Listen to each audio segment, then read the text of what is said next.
The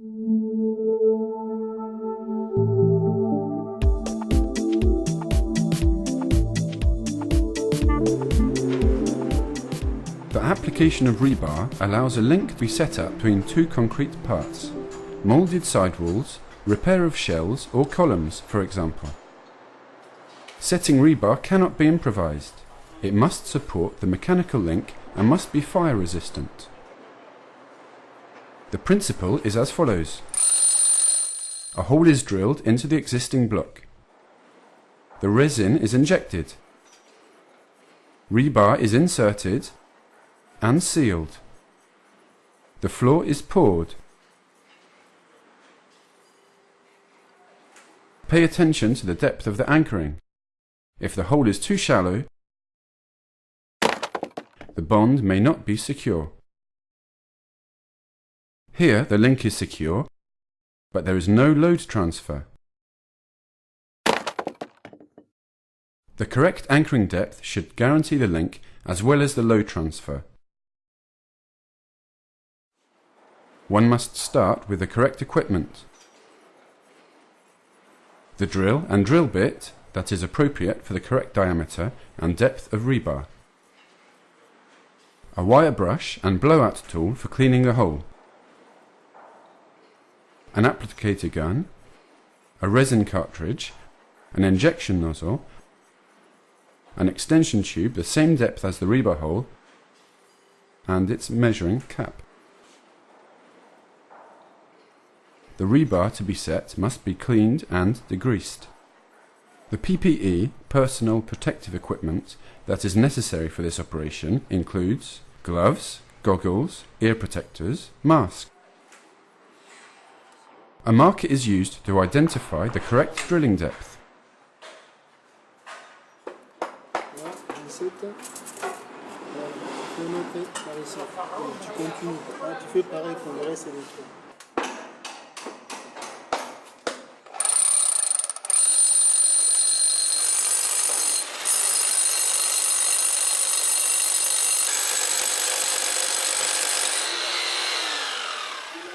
Dust has been created by the drilling.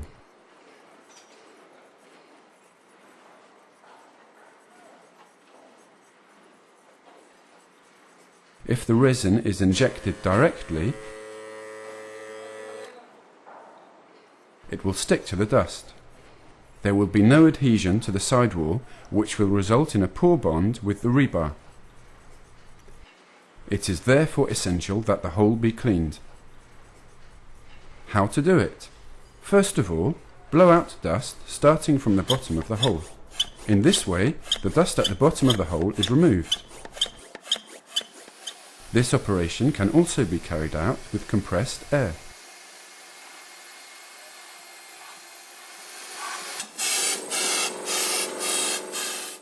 Only the dust sticking to the sidewall remains.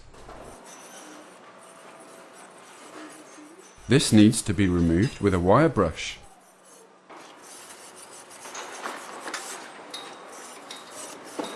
The blow nozzle must then be used again to make sure all residue is removed. The hole needs to be very clean. Before injection, start by checking the use-by date of the resin.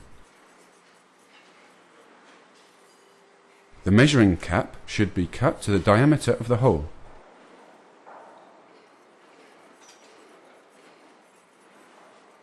The cartridge contains two active products which must be thoroughly mixed to ensure correct curing.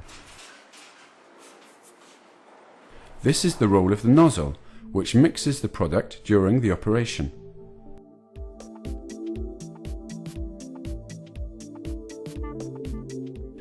It has a baffle system designed for this purpose. If the nozzle is cut, curing is not guaranteed. A marker is placed on the extension tube to identify a point halfway down the hole. The nozzle is fitted onto the cartridge and the cartridge is placed in the applicator gun.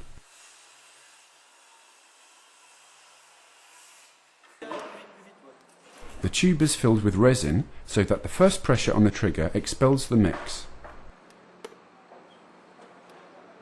The injection must be carried out from the bottom of the hole.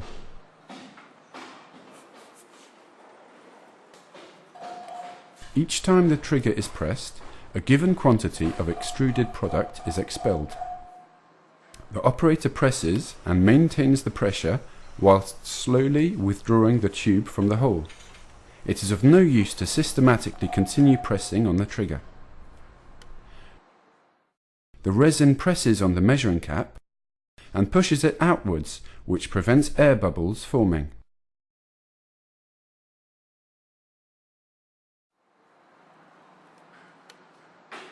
The marker appears. The injection is then stopped by releasing the trigger.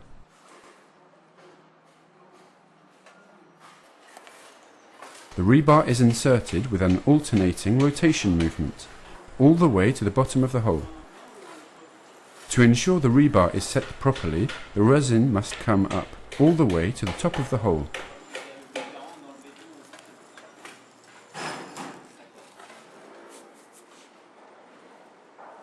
Here, the injection has not been correctly carried out, as air bubbles are trapped in it.